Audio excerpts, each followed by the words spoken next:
মা আর মেয়ে যত দ্রুত সম্ভব এই সংসার থেকে বিদায় হোক। আসছে আমার সংসারটা দখল করতে। সুপ্রিয় ভিউয়ার্স, আসসালামু আলাইকুম। আশা করি আপনারা সকলে অনেক বেশি ভালো আছেন।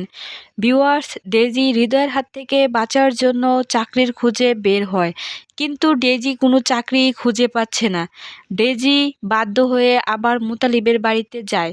মুতালিবকে নাকি ডেজি সব কিছু খুলে বলবে যে হৃদয় ডেজির উপর অনেক অত্যাচার করে, কিন্তু ডেজি মুতালিবের বাড়িতে গিয়ে দেখে মুতালিব বিয়ে করে নতুন বউ বাড়িতে নিয়ে এসেছে। ডেজি মুতালিবের নতুন বউকে দেখে মুতালিবকে কিছুই বলতে পারেনি, উল্টো আরো মুতালিব ও তানিয়ার বাসরঘর সাজিয়ে দিয়ে এসেছে। মুতালিব ডেজি সম্পর্কে তানিয়াকে সব কিছু বলেছে। তানিয়া মুতালিবকে বলেছে সব রাগ ও অভিমান ভুলে যেন মুতালিব ডেজির শ্বশুর বাড়িতে যায়। তানিয়া ও মুতালিব ডেজির শ্বশুর বাড়িতে গিয়ে দেখে তানিয়ার উপর হৃদয় অনেক অত্যাচার করে, এমনকি তানিয়ার মার উপর ও হৃদয়ের মা অনেক জুলুম করে। এই সব কিছু দেখে মুতালিব সহ্য করতে না পেরে তানিয়া ও তানিয়ার মাকে উদ্ধার করার জন্য পুলিশ নিয়ে যায়, কিন্তু হৃদয় তানিয়াকে ভয় দেখিয়ে বলে পুলিশের সামনে যেন ডেজি কোনো সত্য কথা না বলে। ডেজি পুলিশের সামনে কোনো সত্য কথা বলেনি, সে আরো বলেছে হৃদয় নাকি তাকে অনেক ভালোবাসে।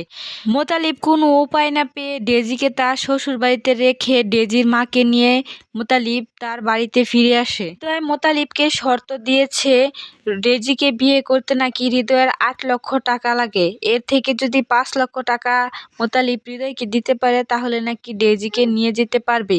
তাহলে বন্ধুরা, মুতালিব কি হৃদয়কে 5 লক্ষ টাকা দিয়ে ডেজিকে নিজের বাড়িতে ফিরিয়ে আনবে? তা দেখতে হলে অবশ্যই অকৃতজ্ঞ আপনজন এই নাটকের 4 নম্বর পর্বটি দেখতে হবে। আর 4 নম্বর পর্বটি দেখতে চাইলে অবশ্যই আমাদের চ্যানেলটিকে সাবস্ক্রাইব করতে হবে, কারণ আমরা প্রতিনিয়ত এই সকল ভিডিওর আপডেট দিয়ে থাকি। আর হ্যাঁ বন্ধুরা, নাটকটি ভালোবেসে কে কোথা থেকে বা কোন দেশ থেকে দেখছেন তা অবশ্যই কমেন্টের মাধ্যমে জানিয়ে দিবেন।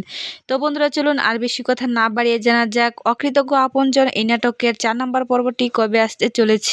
বন্ধুরা, অকৃতজ্ঞ আপনজন এই নাটকের 4 নম্বর পর্বটি আসতে চলেছে আগামী বৃহস্পতিবার ঈগল বাংলা নাটক ইউটিউব চ্যানেলে। আশা করি সকলে বুঝতে পেরেছেন, সেই সাথে পরবর্তী ভিডিও দেখার আমন্ত্রণ জানিয়ে আজকের মতো বিদায় নিচ্ছি। আল্লাহ হাফেজ।